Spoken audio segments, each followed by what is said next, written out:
안녕하세요. 제2의 인생 황혼이혼의 진행자 이종현 변호사입니다. 치열한 삶을 이겨내고 맞은 인생의 황혼기.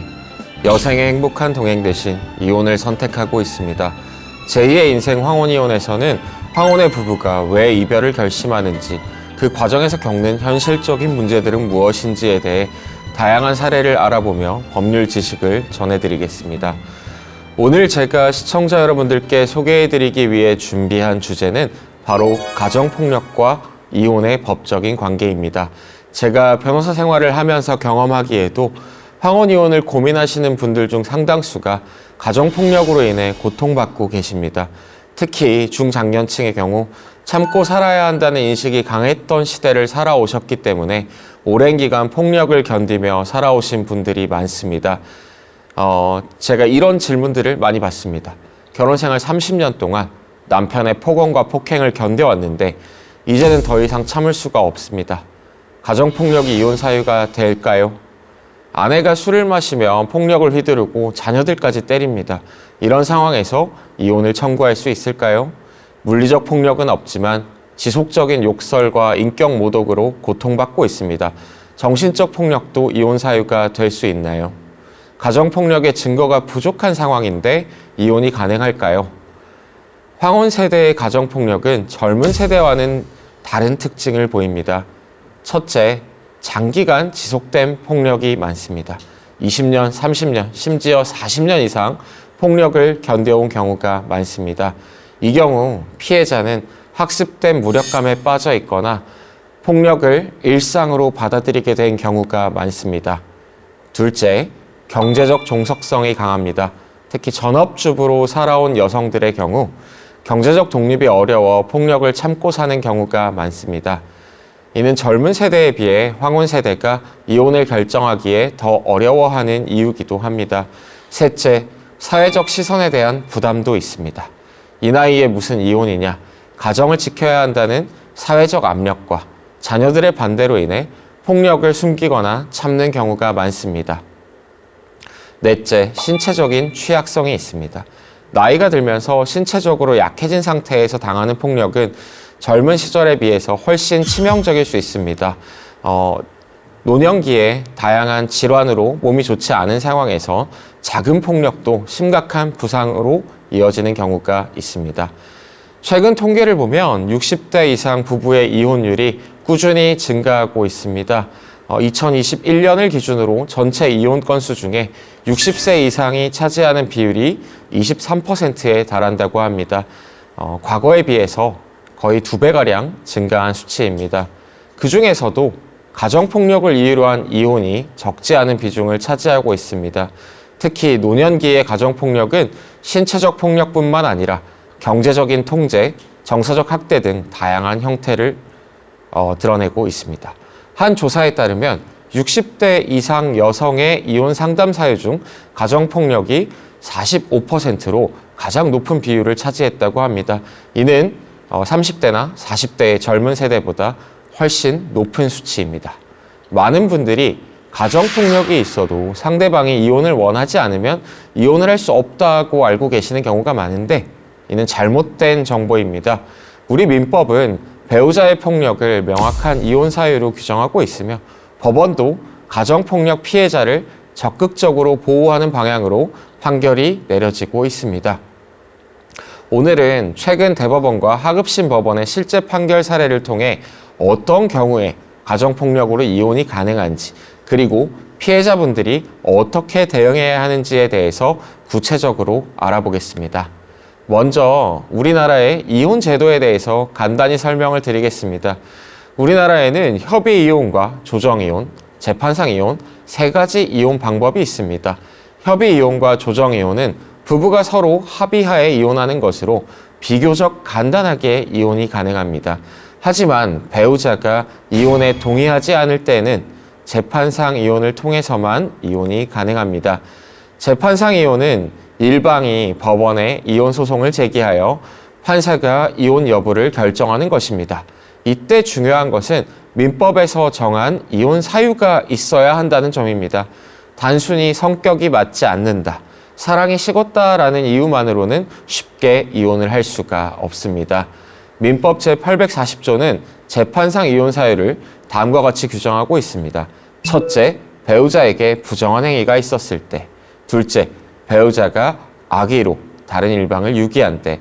셋째, 배우자 또는 직계 존속으로부터 심히 부당한 대우를 받았을 때. 넷째, 자기의 직계 존속이 배우자로부터 심히 부당한 대우를 받았을 때. 다섯째, 배우자의 생사가 3년 이상 분명하지 아니한 때. 여섯째, 기타 혼인을 계속하기 어려운 중대한 사유가 있을 때입니다. 가정폭력과 직접 관련된 조항으로는 제3호, 배우자 또는 그 직계 존속으로부터 심히 부당한 대우를 받았을 때와 제6호, 기타 혼인을 계속하기 어려운 중대한 사유가 있을 때입니다. 그렇다면 민법 제840조 제3호에서 말하는 심히 부당한 대우란 무엇일까요? 대법원은 이를 혼인관계의 지속을 강요하는 것이 가혹하다고 여겨질 정도의 폭행이나 학대 또는 모욕을 받은 경우라고 해석합니다. 단순한 부부싸움이 아니라 상대방과 더 이상 함께 살 수 없을 정도로 심각한 폭력이나 학대를 당한 경우를 의미합니다. 여기서 중요한 것은 심히라는 단어겠지요. 법원은 대체로 다음과 같은 기준으로 판단을 하고 있습니다. 첫째, 폭력의 정도와 횟수. 단순한 실랑이가 아니라 신체적 상해를 입힐 정도의 폭력인지, 일회적인 것인지, 지속적인 것인지를 확인합니다. 둘째, 폭력의 수단입니다. 맨손으로 폭행을 하는 경우도 있겠지만 흉기나 위험한 물건을 사용했는지도 같이 판단을 합니다. 칼과 같은 흉기나 둔기를 사용한 경우에는 당연히 더욱 중하게 판단을 하고 있습니다. 셋째, 정신적 피해의 정도도 확인합니다. 단순한 욕설이 아니라 인격을 모독하거나 정신적 트라우마가 생길 정도로 지속된 것인지도 보겠지요. 넷째, 폭력의 배경과 동기도 확인하고 있습니다. 사소한 일로 폭력을 행사했는지, 상습적이고 계획적이었는지를 보고 있습니다. 다섯째로는 혼인 생활 전반에 미친 영향, 폭력으로 인해서 정상적인 부부 생활이 불가능한 정도에 이르렀는지를 종합적으로 고려하고 있습니다. 민법 제840조 제6호는 포괄적인 조항으로 앞에 다른 사유들에 해당하지는 않는다고 하더라도 혼인관계를 유지할 수 없을 정도로 중대한 사유가 있다면 이혼을 허용하고 있습니다. 대법원은 제6호 사유에 대해서 부부의 애정과 신뢰가 완전히 파탄되어 회복이 불가능하고 혼인의 본질에 해당하는 부부 공동생활 관계가 더 이상 유지될 수 없을 정도로 파탄에 이른 경우에 6호 사유를 인정하고 있습니다. 가정폭력에 관해서는 다음과 같은 경우에 그 6호 사유가 적용될 수 있습니다. 첫째, 반복적인 폭력으로 부부간의 신뢰관계가 파탄되고 폭력이 지속되어 배우자에 대한 신뢰와 애정이 완전히 사라진 경우입니다. 둘째, 폭력에 대한 공포로 정상적인 생활이 불가능한 경우입니다. 폭력으로 인한 트라우마로 인해서 상대방과 함께 있는 것 자체가 공포스러운 경우에 해당합니다. 셋째, 자녀에게 악영향을 미치는 경우입니다. 폭력이 자녀들에게도 영향을 미쳐 가족 전체가 이 가정을 유지하기에 어려울 정도로 파탄에 이른 경우에 해당합니다. 넷째는 사회적 관계의 단절입니다. 폭력으로 인해서 당사자가 사회적 활동이나 인간관계가 단절될 정도에 이른 정도 경우에는 6호 사유를 인정하는 경우들이 있습니다. 가정폭력에 대한 법원의 인식은 시대와 함께 크게 변화해 왔습니다. 2000년대 이전에는 부부싸움은 칼로 물베기다, 가정사는 공권력이 개입할 영역이 아니다 라는 인식이 강했습니다. 웬만한 폭력에 대해서는 법원에서도 쉽게 이혼 사유를 인정하지 않아 왔습니다. 그렇지만 2000년대에 들어서면서 가정폭력 범죄 처벌법이 제정되었고 가정폭력을 범죄로 보는 인식이 사회적으로도 법적으로도 확산되기 시작했습니다.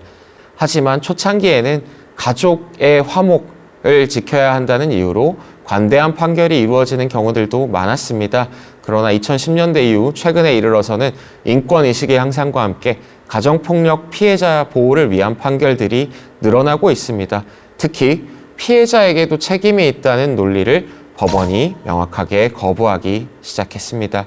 최근에는 작은 폭력이라도 반복되거나 정신적 피해가 크면 이혼 사유로 인정하는 경향이 뚜렷해졌습니다. 국제결혼이나 고령자 부부의 특수한 상황을 고려한 판결들도 늘어나고 있습니다. 또한 가정폭력 범죄의 처벌에 관한 특례법에서는 가정폭력을 가족 구성원 사이에 신체적, 정신적 또는 재산상 피해를 수반하는 행위라고 정의하고 있습니다. 여기에는 신체적 폭력인 구타, 상해, 감금 등을 포함해서 정신적 폭력인 욕설, 모욕, 협박, 스토킹 등 경제적 폭력에 해당하는 생활비의 중단, 경제적 통제, 재산 처분 금지, 그리고 또한 성적 폭력인 강제추행이나 강간 등도 포함하고 있습니다. 이처럼 가정폭력은 단순히 때리는 것만이 아니라 매우 광범위한 개념의 정의를 갖고 있습니다. 특히 황혼 세대의 경우 경제적 폭력의 비중이 또 높다는 점을 기억해 주시면 좋을 것 같습니다. 구체적인 사례를 통해서 또 좀 더 법원의 기준을 자세히 알아보겠습니다. 이 사건은 대구가정법원에서 대법원까지 총 3번에 걸쳐서 재판이 이루어진 사건입니다. 이 사건의 당사자는 원고인 베트남 국적의 아내와 피고인 한국인 남편의 사건으로 2016년 10월에 두 사람은 베트남에서 만나 결혼을 약속했고 2017년에 혼인신고를 마치고 동거를 시작한 부부의 사연입니다. 두 사람 사이에 자녀는 없었습니다. 원고는 휴대폰 조립회사 생산직으로 취업을 해서 일을 하였는데 원고가 잦은 외출과 늦은 귀가를 하였고 이 문제로 두 사람은 협의 이혼의 이야기까지 나올 정도의 다툼이 있었습니다. 그러한 상황에서 피고는 원고를 폭행하였습니다. 원고는 폭행을 당한 이후에 집을 나와서 언니의 집으로 피신하여 별거하면서 집으로 돌아가지 않았습니다. 남편인 피고는 원고가 이혼하자는 말에 뺨을 때렸으며 또 늦게 귀가한다는 이유로도 뺨을 때리기까지 하였습니다. 또한 피고는 협의 이혼에 대한 언쟁이 오가던 중에 원고의 머리를 때리고 배와 머리를 발로 걷어차서 상해를 입혔고 부엌칼을 양손에 한 자루씩 들고 앞으로 잘 살아보든지 안 그러면 같이 죽자고 위협하였습니다. 결국 피고는 원고에 대한 상해와 특수협박 등의 혐의로 벌금 500만 원의 형을 형사법원에서 선고받기까지 하였습니다. 그와 같은 과정에서 원고는 피고를 상대로 이혼과 위자료 청구 소송을 제기하였습니다. 피고의 첫 번째 폭행이 있은 이후 두 사람은 화해했던 적도 있었고 그 이후 결혼식을 올렸습니다. 부인인 원고가 계속해서 남편과 약속한 귀가 시간을 어기고 외박을 하기도 했다는 점이 재판 과정에서 인정되기도 하였습니다. 그런데 원고는 피고에게 일방적으로 이해를 하라는 식으로 대응을 하거나 이혼을 요구하기만 했다고 합니다. 하급심인 1심의 대구가정법원의 판단을 살펴보겠습니다. 1심 법원은 피고의 원고에 대한 폭행이 있었다는 점, 짧은 혼인 기간에도 불구하고 지속적인 갈등이 있었다는 점, 협의 이혼 시도 이후에 관계 개선이 되지 않았다는 점 등을 인정하면서도 원고의 이혼 청구를 기각하였습니다. 기각을 한 이유는 피고의 폭행이 있었으나 원고도 갈등 조성에 일정 부분 책임이 있고 두 사람의 관계가 완전히 파탄되었다고 보기도 어렵다는 점이었습니다. 2심인 항소심에서는 원고가 항소를 제기하였으나 같은 이유로 1심과 같이 항소를 기각하였습니다. 결국에는 두 사람의 이혼이 기각이라는 결론은 유지가 되었습니다. 원고는 이에 불복해서 대법원에 상고를 하였는데요. 대법원 상고심에서는 원심을 파기하고 원고의 상고를 받아들였습니다. 대법원은 이 사건을 통해 민법 제840조 제3호와 6호의 해석 기준을 제시하였습니다. 민법 제840조 제3호와 관련해서는 배우자로부터 심히 부당한 대우를 받았을 때란 혼인관계의 계속을 강요하는 것이 가혹할 정도로 부당한 대우를 받았을 경우를 의미한다고 했습니다. 또한 6호 사유와 관련해서는 혼인을 계속하기 어려운 중대한 사유가 있을 때란 부부의 상호 신뢰가 깨어져 혼인의 본질에 해당하는 부부 공동생활 관계가 그 실질을 잃어 회복할 수 없을 정도로 파탄된 경우를 의미한다고 했습니다. 종합적인 판단 기준을 또한 제시하였는데요. 이를 판단할 때에는 혼인 계속의 의사의 유무, 파탄의 원인에 관한 당사자의 책임 유무, 혼인 생활의 기간, 자녀의 유무, 당사자의 연령, 이혼 후의 생활 전망, 기타 혼인관계의 모든 사정을 종합적으로 고려해야 한다고 판시하였습니다. 대법원은 이 사건에 관하여 피고는 반복적으로 원고에게 폭력을 행사하였고 특히 2019년에 있었던 폭행 당시에 원고의 배와 머리를 발로 걷어차고 양손에 부엌 칼을 들고 원고의 생명에 위해를 가할 것처럼 협박을 한 사실을 알 수 있어 그 폭력 행사의 정도가 무겁다고 판단하였으며 이러한 사정을 법리에 비추어 본다면 피고의 행위는 원고에 대한 부당한 대우에 해당할 뿐만 아니라 원피고 사이의 혼인관계는 피고의 폭력 행사 이래 그 바탕이 되어야 할 애정과 신뢰가 상실되어 회복할 수 없을 정도로 파탄되었다고 봄이 타당하고 민법 제840조 제3호 그리고 제6호의 재판상 이혼 사유에 해당한다고 판단하면서 하급심의 판단이 잘못되었다는 결정을 하였습니다. 대법원은 이 판결을 통하여 이혼 사유에 대한 명확한 해석 기준을 제시했고 단순히 폭행만으로는 부족하고 모든 사정을 종합하여 고려해야 한다는 점을 강조했으며 향후 유사사건의 판단 기준으로 활용될 가이드라인을 제시했습니다. 이 사건의 상세한 사실관계를 좀 더 자세히 살펴보겠습니다. 이 사건이 주는 시사점은 다음과 같습니다.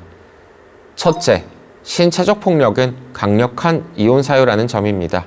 둘째, 일회적인 사유나 사건보다는 이혼 사유를 판단할 때에는 모든 상황을 종합적으로 판단한다는 점입니다. 이제 조금 더 구체적인 사례를 소개하면서 여러분들께 가정폭력이 구체적으로 법원에서 어떤 판단을 받고 있는지에 대해서 설명드리도록 하겠습니다. 첫 번째 사례는 남편이 피해자인 경우입니다. 이 사건의 당사자들은 30년 넘게 함께 살아온 황혼의 부부였습니다. 남편은 1956년생, 아내는 1960년생으로 4살 차이의 부부였습니다. 남편은 평범한 회사원으로 정년퇴직 후 연금으로 생활을 하고 있었고 아내는 전업주부였습니다. 두 사람 사이에는 성인이 된 자녀도 2명 있었습니다. 겉으로 보기에는 평범한 중산층의 노부부였습니다. 하지만 집안에서는 심각한 문제가 계속되고 있었습니다. 두 사람이 혼인을 유지하던 2018년경 아내에게 갑자기 이상 증상이 나타나기 시작했습니다. 의부증과 피해 망상이 심해진 아내는 남편이 바람을 피운다고 의심하여 수시로 폭언을 하기 시작했습니다. 요즘 늦게 들어오는 건 다른 여자가 있어서지 내가 모르는 줄 알아 당신 휴대폰을 봤다. 이 나이에 바람 피우면 창피한 줄 알아야지. 이런 식으로 남편을 지속적으로 추궁했습니다. 그런데 실제로는 남편은 다른 여성과 일절 부적절한 관계를 맺은 적이 없었습니다. 남편은 퇴직 후에 동네 도서관에서 책을 읽거나 친구들과 가벼운 만남을 갖는 정도의 사회활동만 하고 있었습니다. 하지만 아내는 남편의 모든 행동을 의심했습니다. 외출 시간, 만나는 사람, 심지어 마트에서 계산하는 여성 직원과 대화하는 것까지도 아내의 의심의 대상이었습니다. 처음에는 말다툼 정도였지만 아내는 점차 폭력을 행사하기 시작했습니다. 아내는 남편에게 집착하고 의심하면서 남편의 얼굴을 핥히고 물건을 집어던지고 심지어는 부엌에서 칼을 들고 와서 남편을 위협하기까지 했습니다. 특히 계속되던 어느 날 남편이 친구와 저녁 식사를 했다는 이유로 부엌 칼을 들고 오늘 확실히 끝장을 내자며 위협하는 일이 벌어졌습니다. 놀란 남편은 칼을 빼앗으려다가 손을 다쳐서 병원까지 가야 했습니다. 남편은 이런 아내의 문제를 고치려고 정신과 치료를 여러 차례 권하였습니다. 자녀들도 엄마에게 문제가 있는 것 같다. 병원에 가보자고 설득을 했습니다. 그러나 아내는 내가 미쳤다는 거냐면서 화를 내고 치료를 거부했습니다. 나는 지극히 정상이고 남편이 바람을 피우고 있다. 병원에 가야 될 사람은 남편이다. 라는 식의 이야기만 반복되었습니다. 이런 상황이 2년 가까이 계속되었습니다. 남편은 아내가 폭력을 휘두를까봐 항상 긴장 상태에 있었고 친구들과의 만남이나 사회적인 활동도 모두 포기해야 했습니다. 참다 못한 남편이 이혼을 요구하게 되었습니다.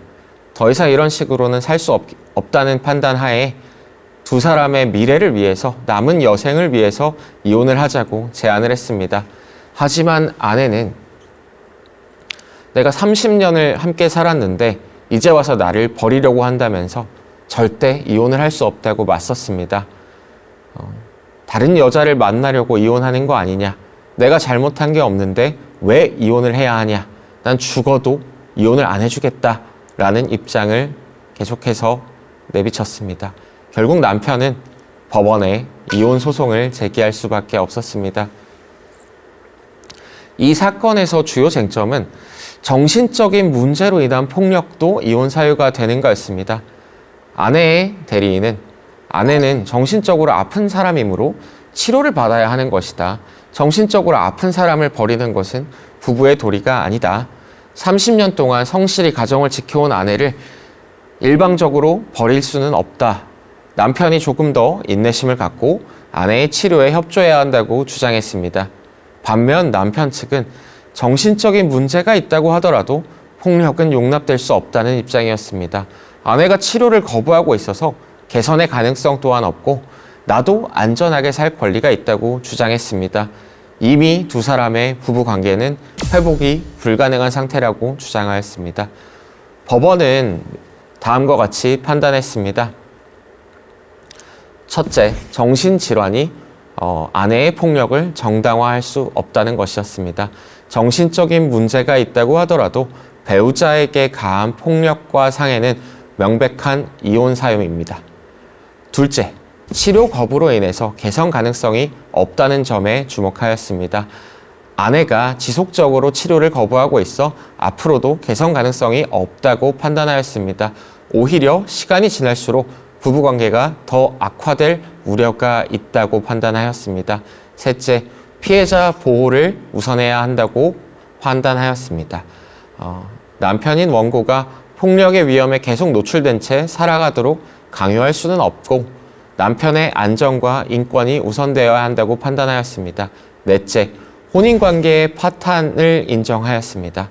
지속적인 폭력과 의심으로 인해 부부간의 신뢰관계가 완전히 파탄났고 정상적인 부부 생활이 불가능한 상태에 이르렀다고 판단하면서 법원은 이 사건에 대해서 아내의 이혼 사유를 민법 제840조 제3호와 6호 사유 모두에 해당한다고 판단하였습니다. 제3호의 심히 부당한 대우에 해당한다고 판단하는 것은 지속적인 폭언, 폭행, 흉기를 든 위협은 명백하게 3호 사유에 해당한다고 판단하였습니다. 정신질환이 있다고 해서 폭력이 정당화될 수는 없고 피해자인 남편이 정상적인 생활을 할 수 없을 정도로 심각한 수준이라고 인정하였습니다. 제6호 사유와 관련해서는 아내의 치료 거부로 향후 개선 가능성이 전무하고 부부간 신뢰관계가 완전히 파탄되었으며 남편이 공포감으로 정상적인 생활을 하는 것이 불가능하다고 판단하였습니다. 법원은 이와 같은 판단을 하면서 이혼을 인정하였고 남편에게 위자료 2천만 원을 지급할 것을 인정하였습니다. 다만 재산 분할은 혼인 기간이 30년인 점을 고려해서 50대 50으로 분할하라고 판결하였습니다. 흥미로운 점은 재산 분할에 대해서는 아내의 폭력 행위가 있었다고 하더라도 50대 50으로 인정되었다는 것입니다. 이는 가정폭력이 위자료 산정에는 영향을 미쳤지만 재산 분할은 별개의 문제라는 법원의 입장을 확인할 수 있습니다. 네, 이제 두 번째 사례를 소개해 드리겠습니다. 두 번째 사례는 전통적인 남편의 아내에 대한 폭력 사례입니다. 이 사건의 당사자는 60대 중반의 남성과 60대 초반의 여성인 결혼한 지 30년이 넘은 황혼 부부의 사례입니다. 남편은 건설회사에 다니다가 은퇴를 했고 아내는 평생 전업주부로 살았습니다. 두 사람의 슬하에는 성인인 자녀 3명이 있었습니다. 남편은 젊었을 때부터 술을 즐겨 했는데 술에 취하면 성격이 돌변하는 경향이 있었습니다. 40대까지는 바깥일이 바빠서 집에 있는 시간이 적었지만 50대 후반 은퇴 이후에는 집에 있는 시간이 늘어나면서 문제가 심각해졌습니다. 남편의 폭력은 주로 음주 이후에 발생했습니다. 평소에는 조용한 편이었지만 술만 마시면 사소한 일에도 화를 내며 아내를 때렸습니다. 밥이 왜 이렇게 짜냐? 집안 정리는 왜 이렇게 해놨냐? 돈을 어디에 썼냐? 등 별것 아닌 일로 지속적으로 아내에게 폭력을 행사했습니다. 특히 코로나 이후에는 외출이 줄어들면서 집에 있는 시간이 늘었고 폭력의 빈도와 강도도 점점 심해졌습니다. 2020년경부터 2022년까지 한 3년에 걸쳐서 크고 작은 폭력이 수십 차례 발생했습니다. 심각한 정도의 폭행만 해도 여러 차례였습니다. 어느 날은 저녁 반찬이 마음에 들지 않는다면서 아내의 머리채를 잡고 식탁에 머리를 박게 했습니다. 또한 어느 날은 아내가 용돈을 조금 줄이자고 했더니 발로 차면서 결국 아내는 갈비뼈에 금이 가기까지 했습니다. 또 어떤 날은 아내가 친구들을 만나고 늦게 들어왔다고 하면서 2시간에 걸쳐서 아내를 폭행해서 온몸에 멍이 들기까지 했습니다. 남편은 매번 미안하다, 다시는 안 그러겠다고 사과를 했고 아내는 결국에는 인내를 하고 또 참았습니다. 특히 자녀들에게는 이러한 사실을 절대 말하지 않았습니다. 아이들에게 아버지에 대한 나쁜 기억을 남기고 싶지 않다는 마음이었습니다. 하지만 폭력은 갈수록 심해졌고 심지어는 생명의 위협을 느낄 정도의 폭행이 발생했습니다. 술에 취한 남편이 이유 없이 아내를 때리기 시작했는데 이번에는 단순히 주먹으로만 때린 것이 아니라 의자를 집어들었습니다. 아내가 머리를 감싸면서 방어를 하려고 했지만 장시간에 걸친 폭행이 지속되었습니다. 이 소리를 듣고 알게 된 이웃이 경찰에 신고를 해서 경찰이 출동했고 아내는 응급실로 이송됐습니다. 진단 결과 뇌진탕과 갈비뼈 골절, 전신의 타박상 등 총 전치 6주의 상해를 입었습니다.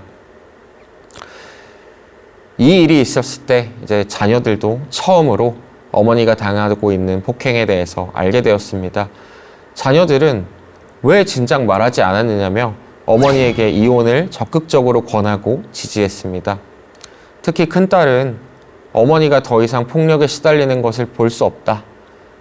내가 어머니를 모실 테니 당장 이혼해서 아빠와 떨어져 살라고 말했습니다. 큰딸의 이와 같은 태도에 용기를 얻은 아내는 이혼 소송을 제기하게 되었습니다. 이 사건에서 남편 측은 술만 마시지 않으면 폭력이 없다.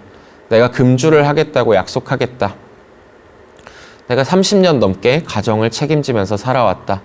나이가 들어서 이혼하는 것이 서로 어려워진다라고 아내를 설득하면서 이혼을 원하지 않는다는 입장을 고수했습니다. 하지만 법원은 수년에 걸쳐 지속된 폭력, 그리고 금주 약속을 여러 번 어긴 전력, 그리고 생명을 위협할 정도로 심각해진 폭력의 정도, 그리고 피해자인 아내가 정신적으로 많이 고통을 받고 있다는 점 등을 종합적으로 고려해서 이혼을 인정했습니다. 또한 남편에게 위자료로 3천만 원을 아내에게 지급하라고 명하였습니다. 이는 긴 혼인 기간 동안 지속적이고 심각한 폭력, 피해자의 정신적 고통을 고려한 것이 없습니다. 이 사건 역시도 재산 분할에 대해서는 장기간의 혼인 기간을 고려해서 남편과 아내에게 50대 50으로 분할할 것을 인정했습니다. 남편의 폭력으로 인해서 아내가 경제활동을 할 수 없었다는 점, 그리고 가사노동에 전념하였다는 점, 그리고 폭력에 피해를 당한 점 등을 종합적으로 고려한 판단으로 보여집니다. 이 두 사례를 통해서 우리가 알 수 있는 것은 다음과 같습니다. 첫째, 가정폭력은 성별과 무관합니다. 남성이 가해자, 여성이 피해자라는 고정관념을 벗어나 성별과 무관하게 평가되어야 합니다. 둘째, 정신질환이 있다고 해서 가정폭력이 정당화되지 않습니다. 정신적 문제가 있다는 것이 폭력을 정당화할 수는 없고, 치료를 받으며 함께 노력하는 것과 치료를 거부하며 폭력을 지속하는 것은 전혀 다르다는 점 역시 알 수 있습니다. 셋째, 오랜 혼인 기간의 상대적인 가치입니다. 30년이라는 긴 혼인 기간도 폭력 앞에서는 절대적인 가치가 될 수 없습니다. 나이가 들어서도 안전하고 존엄한 삶을 살 권리가 있습니다. 넷째, 가족의 이해와 지지의 중요성입니다. 두 사건 모두 성인 자녀들이 피해자의 이혼 결정을 지지한 것이 사건에서도 중요한 역할을 했습니다. 가족의 이해와 지지가 있을 때 이혼 과정이 훨씬 수월해집니다. 다섯째, 폭력의 심각성과 지속성이 법적으로 중요합니다. 두 사건 모두 단발적인 폭력이 아니라 지속적이고 점차 심각해지는 폭력이었다는 공통점이 있습니다. 여섯째, 증거의 중요성입니다. 두 사건 모두 의료 기록이나 경찰 신고, 목격자 진술 등 객관적인 증거가 있었기 때문에 법원에서 이혼 사유로 인정받을 수 있었습니다. 가정폭력으로 이혼을 하려면 증거가 매우 중요합니다. 아무리 심각한 폭력이 있었어도 이를 입증할 증거가 없으면 법원에서 인정을 받기는 어렵습니다. 하지만 많은 가정폭력 피해자분들이 부끄러워서 남들이 알까봐 숨기고 싶은 마음, 가족의 일이라서 가정사를 외부에 알리기 꺼려하는 마음, 증거 수집이 어려워서 무엇을 어떻게 모아야 할지 모른다는 이유로 나이가 들어서 또 이 나이에 어떻게 증거까지 모으고 또 그걸 소송을 하냐라는 생각으로 증거를 남기지 않으시는 경우가 많습니다. 가장 중요하고 확실한 증거는 의료 기록입니다. 폭행을 당한 후에는 반드시 병원에 가서 진료를 받고 진단서를 발급받아 두십시오. 특히나 넘어져서 다쳤다, 어디 부딪혔다고 거짓말을 하지 마시고 의사에게 정확하게 경위를 설명해야 합니다. 폭행당한 경위를 자세히 설명하고 진단서에도 구체적으로 기록을 해달라고 요청하셔야 합니다. 병원에서 상처 부위를 사진으로 촬영해달라고 요청하거나 본인이 직접 촬영하시는 것이 좋습니다. 또한 신체적인 상해뿐만 아니라 정신적 피해에 대한 치료 기록도 중요합니다. 가정폭력으로 인한 스트레스 장애 진단을 받으면 강력한 증거가 되실 수 있습니다. 지속적인 폭력으로 인한 우울증, 불안장애를 객관적으로 입증할 수 있습니다. 정신과 상담이나 심리치료 기록도 법원에서 증거로 활용할 수 있습니다. 의료 기록 외에도 중요한 증거는 경찰 신고 기록입니다. 가정폭력이 발생하면 즉시 112에 신고하십시오. 신고 시 주의하실 것은 남편이 나를 때렸다라고 추상적으로만 말하시는 것이 아니라 구체적으로 몇 회에 걸쳐서 어떻게 맞았는지에 대해서도 진술하실 필요가 있습니다.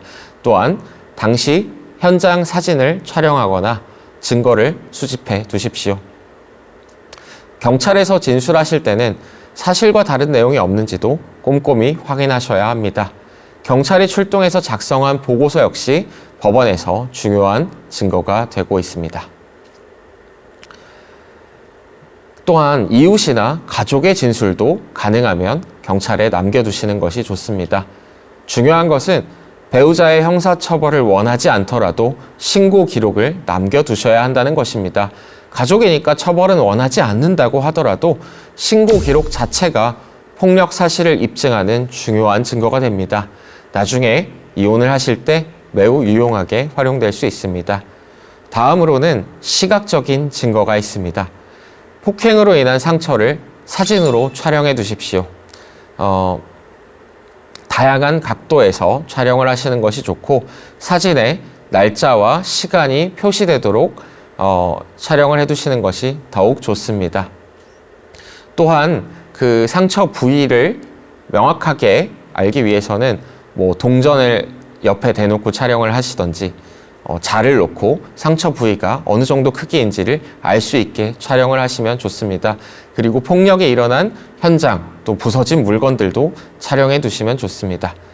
폭력이 일어나는 과정에서 집안의 상황이나 뭐 그릇이 깨졌다거나 가구가 부서졌다거나 뭐 벽에 뭐 구멍이 뚫렸다거나 하는 부분들은 잘 증거로 남겨두셔야 합니다. 또한 가능하면 폭언이나 협박을 하는 상황을 녹음이나 녹화해 두시면 가장 좋습니다. 네 번째로 중요한 것은 목격자들의 증언입니다. 폭력 현장을 목격하거나 들은 사람이 있다면 뭐 이웃이 되었든 자녀들이 되었든 꼭 진술을 받아두실 것을 권해드립니다. 특히나 성인인 자녀들의 증언은 법원에서 매우 신빙성이 높게 받아들여지고 있습니다. 폭력이 반복되거나 생명의 위협을 느끼시는 경우에는 다른 어떤 것보다 중요한 건 안전한 곳으로 피신을 하셔야 한다는 것입니다. 많은 분들이 내가 집을 나가면 유책 배우자가 되는 것이 아니냐고 걱정을 하십니다. 하지만 폭력의 피해자로서 가출을 한 것은 법원에서도 충분히 그 사정을 고려해서 정당하게 보고 있습니다. 법원은 생명의 위협을 느끼거나 폭력이 있었던 경우, 또 반복적인 폭력으로 견딜 수 없는 경우, 112 신고 기록이나 상담 기록이 있는 경우에 당사자가 집에서 나갔다고 해도 그것을 이혼 사유로 보고 있지 않습니다. 황혼 세대의 또 특별한 고려 사항에 대해서도 말씀을 드리겠습니다. 이 나이에 이혼하면 남은 인생 어떻게 사냐는 걱정들을 많이 하십니다. 하지만 생각해 보십시오. 60세에 이혼한다고 하더라도 평균 수명을 고려하면 20년 이상의 시간이 남아 있습니다. 그 20년을 폭력에 대한 공포 속에서 살아갈 것인지 평화롭고 존엄하게 살아갈 것인지는 여러분의 선택입니다.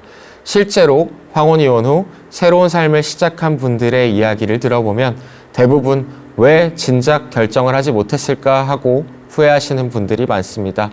폭력 없는 평화로운 노후가 얼마나 소중한지 깨닫게 되는 것입니다. 특히 황혼 이혼에서 가장 큰 걸림돌이 되는 것 중 하나는 자녀들의 반대입니다. 자녀들이 반대하는 이유는 부모님이 이혼하면 창피하다는 어떤 체면의 문제, 이혼하면 경제적으로 어려워질 것이라는 경제적인 우려, 그리고 부모가 끝까지 함께 살아야 한다는 관습적인 사고, 그리고 이혼 절차나 재산 문제가 복잡해진다라는 번거로움에 대한 우려 등이 있습니다. 자녀들을 설득하기 위해서도 폭력의 구체적인 증거를 모아서 보여주실 필요가 있습니다. 폭행으로 인한 상처, 그리고 진단, 치료 기록, 그리고 신고 내역 등, 그리고 폭언이나 협박하는 음성이 들어있는 녹화 혹은 녹음 파일을 자녀들에게도 제시해 주십시오. 대부분의 자녀들은 처음에는 이혼을 반대하다가도 증거와 사안의 심각성을 인지하게 되면 부모의 이혼을 지지하게 되는 경우가 많습니다. 엄마 아빠도 부모로서 뿐만 아니라 인간으로서 기본적인 권리가 있고 폭력으로부터 안전할 필요가 있다는 점을 설득하실 필요가 있습니다. 지금도 망설여지는 부분이 있다면 다음의 상황을 기억하셨으면 좋겠습니다. 첫째, 폭력을 참는 것은 미덕이 아닙니다. 폭력을 참는 것은 미덕이 아니라 본인의 권리를 포기하는 것입니다. 특히 가족을 위해 참는다는 생각은 잘못된 것입니다. 폭력적인 가정 환경은 가족 구성원 모두에게 해로운 것입니다. 둘째, 폭력은 시간이 지난다고 저절로 나아지지 않습니다. 나이가 들면 괜찮아지겠지, 시간이 지나면 나아질 것이라는 기대는 위험합니다. 여러 사례와 연구에 따르더라도 가정폭력은 시간이 지날수록 더 심해지는 경우가 대부분입니다. 셋째, 여러분들에게도 선택할 권리가 있습니다. 부모이고 배우자라고 해서 모든 것을 참아야 하는 것은 아닙니다. 한 명의 독립적인 인간으로서 내 삶을 선택할 권리가 있습니다. 넷째, 나이는 새로운 시작을 막는 장벽이 아닙니다. 60세든 70세든 새로운 시작에 늦은 나이는 없습니다. 오히려 인생의 경험이 풍부한 만큼 더 지혜롭고 현명한 여생을 살 수 있습니다. 오랜 세월 함께해온 부부가 이혼을 결심하는 것은 비단 두 사람만의 일이 아닙니다. 어려운 결정을 하시기 전에 진솔한 대화와 진심 어린 이해로 서로를 다시 한번 돌아봐 주십시오. 그래도 할 수밖에 없는 결심이라면 저희 제2의 인생 황혼이혼이 올바른 선택을 돕는 길잡이가 되어드리겠습니다. 함께 해주셔서 고맙습니다.